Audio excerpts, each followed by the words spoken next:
बिक गया commander Jolani.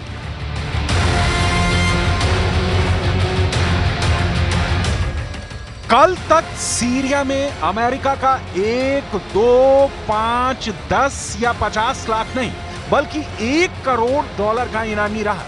कल तक जिस शख्स की तलाश में अमेरिका की सभी एजेंसियां एक्टिव थीं, कल तक जो शख्स हर हाल में अमेरिका को जिंदा या मुर्दा चाहिए था, अमेरिका ने जिसे देखते ही शूट एट साइट का ऑर्डर पास कर दिया था, आज सीरिया का वो कमांडर जुलानी अमेरिका के लिए इनामी नहीं रहा।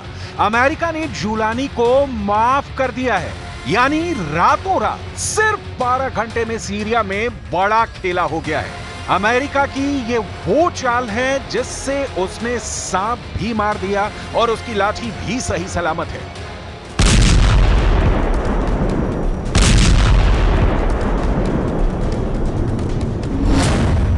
जुलानी पर रखा इनाम अमेरिका ने वापस लिया। 2018 में एचटीएस को अमेरिका ने आतंकी संगठन घोषित किया था। अल कायदा से जुड़ा रहा है कमांडर जुलानी।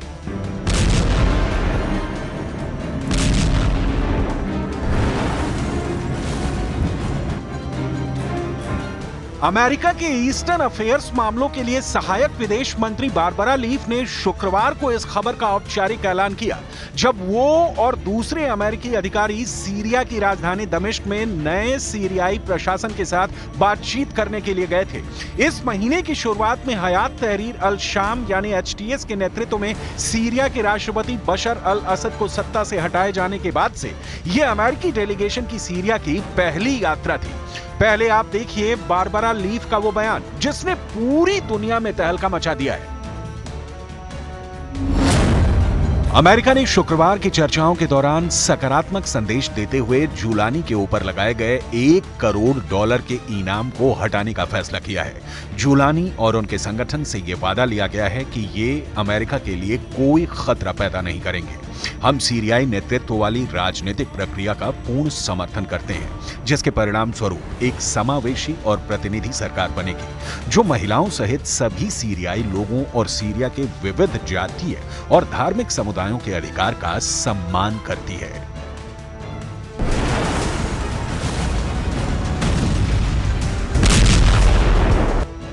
हालांकि मीडिया रिपोर्ट में दावा किया गया कि अमेरिका ने फिलहाल एचटीएस को आतंकी सूची से नहीं हटाया है। बारबरा लीफ की सीरिया की यह विजिट सीरिया के पूर्व विशेष दूत डैनियल रोबिनस्टीन और बंधक मामलों के लिए अमेरिकी सरकार के मुख्य दूत रोजर कास्ट्रेंस के साथ ऐसे वक्त में हुई है जब पश्चिम देश इस बात पर विचार कर रहे थे कि एचटीएस को आतंकवादी लिस्ट से हटाया जाए या नहीं। तभी अमेरिका ने कमांडर जुलानी के ऊपर से इनाम हटाने का ऐलान कर दिया। अल जजीरा ने अपनी रिपोर्ट में कहा है कि अमेरिकी सरकार का मानना है कि कमांडर जुलानी की गिरफ्तारी के लिए इनाम हटाने से यह होगा कि सीरिया में अब वही होगा जो अमेरिका और उसके पार्टनर चाहेंगे। अमेरिका की सीरिया में दखलंदाजी बढ़ जाएगी। अमेरिका की यह टीम सिर्फ जुलानी के सिर से इनाम हटाने का ऐलान ही नहीं करने गई है, बल्कि उनका एक और मकसद भी है। पत्रकार ऑस्टिन टाइस जो 2012 में गायब हुए थे, उनके बारे में पता लगाना भी अमेरिका के लिए एक अहम मुद्दा है। मीडिया रिपोर्ट्स के मुताबिक जुलानी के सिर से इनाम हटाने का ऐलान होते ही एचटीएस ने ऐलान किया कि हम ऑस्टिन टाइस का पता लगाने के लिए हर संभव प्रयास करेंगे ताकि उन्हें संयुक्त राज्य अमेरिका में उनके परिवार के पास वापस भेजा जा सके। मिडिल ईस्ट से आई इस रिपोर्ट के मुताबिक अमेरिकी विदेश मंत्री एंटनी ब्लिंकन ने लेटेस्ट अपडेट में यह बताया है कि सीरिया में अमेरिका दबदबा बढ़ाने जा रहा है। ब्लिंकन ने इस बात की पुष्टि की है कि अमेरिका ने सीरिया में सैनिकों की तैनाती दोगुनी कर दी है। यह सैन्य तैनाती बशर अल असद के तख्ता पलट के वक्त से बढ़ाई जा रही थी। हालांकि पेंटागन ने इसकी डिटेल अब जारी की है, जिसके मुताबिक अमेरिका ने पूर्वोत्तर सीरिया में अपने सैनिकों की संख्या दोगुनी से ज्यादा कर दी है। पहले सीरिया में अमेरिका की सैनिकों की संख्या 900 थी, जिसे बढ़ाकर 2000 कर दिया गया है। खाड़ी देशों में मौजूद अमेरिकी सैन्य अड्डों से सीरिया पर 24 घंटे निगरानी भी रखी जा रही है। Obviously, given the current situation in Syria, just very recently, I was made aware of the fact that, hey, maybe there's more forces than just a small number, or what would normally be considered, around the 900 range. So we asked to look into it. Got those numbers today. significantly higher than 900. America को तुर्की के राष्ट्रपति Erdogan पर शायद रत्ती भर भरोसा नहीं रह गया है। सुपर पावर बार बार तुर्की के मंसूबे पर शक जता रहा है। नए चुने गए प्रेसिडेंट ट्रंप के बाद अमेरिका के विदेश मंत्रालय ने भी एर्दोआन की सीरिया पॉलिसी को पूरे खाड़ी देशों के लिए खतरनाक माना है। It's a very challenging issue. There are long-standing tensions between Turkey and these groups, and so it is not an easy path forward, but it is certainly one that we're pursuing. Syria में America अपनी पकड़ मजबूत करने की सभी कोशिशें शुरू कर चुका है। अल कायदा और ISIS जैसे आतंकी संगठनों के खात्मे के लिए सुपर पावर ने कमांडर जुलानी को अपने खेमे में लाने का जोखिम भी मोल लिया है। कमांडर जुलानी की लीडरशिप में बनने वाली नई सरकार से अमेरिका ने बातचीत का मूड बना लिया है। अमेरिका ने सीरिया में अपना डेलीगेशन भेजा है। अमेरिकी राजनयिकों का पहला ग्रुप दमिश्क में है, जो देश के नए नेताओं के साथ बातचीत करेगा और अमेरिकी पत्रकार ऑस्टिन टाइस के ठिकानों का पता लगाएगा। अमेरिका ने बताया है कि विदेश मंत्रालय की सहायक सचिव बारबरा लीव और सीरिया में विशेष राजदूत रहे डेनियल रेबेस्टेन अंतरिम नेताओं से बातचीत कर रहे हैं। अमेरिका कुछ शर्तें पूरी करने पर कमांडर जुलानी की नई सरकार को मान्यता देने के सिग्नल दिए हैं। अमेरिका की शर्तों में गैर सांप्रदायिक नेतृत्व का गठन, अल्पसंख्यकों, महिलाओं का सम्मान और रासायनिक हथियारों का खात्मा शामिल है। अमेरिका की टेंशन ये है कि सीरिया में उसके दुश्मन फायदा उठाएं, उससे पहले सुपर पावर सारे मोहरे बिछा ले। अमेरिका को तुर्की के राष्ट्रपति एर्दोआन और ईरान के सुप्रीम लीडर अली खामेनेई की सीरिया में दिलचस्पी ने अलर्ट कर दिया है। मिस्र भी सीरिया में इजरायल के खिलाफ बयानबाजी कर अमेरिका को परेशान कर रहा है। मिस्र के राष्ट्रपति अब्दुल्ला फतेह ने इजरायल के हमलों और कब्जे का खुलकर विरोध शुरू कर दिया है।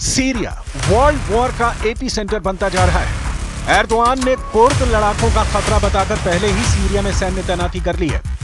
तुर्की समर्थित सीरियाई लड़ाकों और हयात तहरीर अल शाम ग्रुप ने कुर्द इलाके पर कब्जा करना भी शुरू कर दिया है। सेना में भर्ती होंगे एक कैदी। अमेरिका की टेंशन सीरिया की जेलों से रिहा हुए वो खूंखार लड़ाके भी हैं जिन्हें बशर ने लंबे वक्त तक कैदी बनाकर रखा था। कमांडर जुलानी ने बड़े स्तर पर जेलों में बंद फाइटर्स को आजाद कर खत्म हो चुके कई टेरर ग्रुप में जान फूंक दी है। वहीं मीडिया रिपोर्ट्स ये भी कहती हैं कि जुलानी ने लड़ाकों को सेना में भर्ती करने का ऐलान कर दिया है।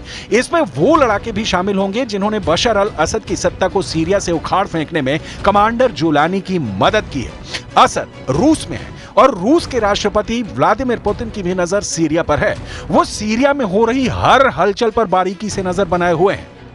पुतिन का दावा है कि सीरिया से बशर अल असद की सत्ता जाने से सबसे बड़ा फायदा बेंयामिन नेतन्याहू को हुआ है। Все-таки главный бенефициар происходящих событий в Сирии, главным бенефициаром является, на мой взгляд, Израиль. И можно как угодно относиться к тому, что делает Израиль. Россия осуждает захват любых сирийских территорий, это очевидно. Наша позиция здесь не подлежит никакой корректировке. मैदान सीरिया का है, जमीन सीरिया की है और उसमें उलझे हुए हैं इजराइल, तुर्की, अमेरिका और ईरान। ईरान के सर्वोच्च नेता अली खामेनेई के जनरल हुसैन सलामी ने कहा है कि इजराइल को सीरिया में दफन कर देंगे।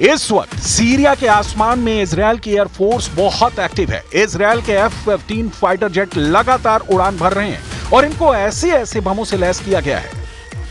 जिनसे ऐसे धमाके हो रहे हैं कि सीरिया की सेना को मिट्टी में मिलाने वाले इजरायली अटैक ने तेहरान तक दहशत फैला दी है।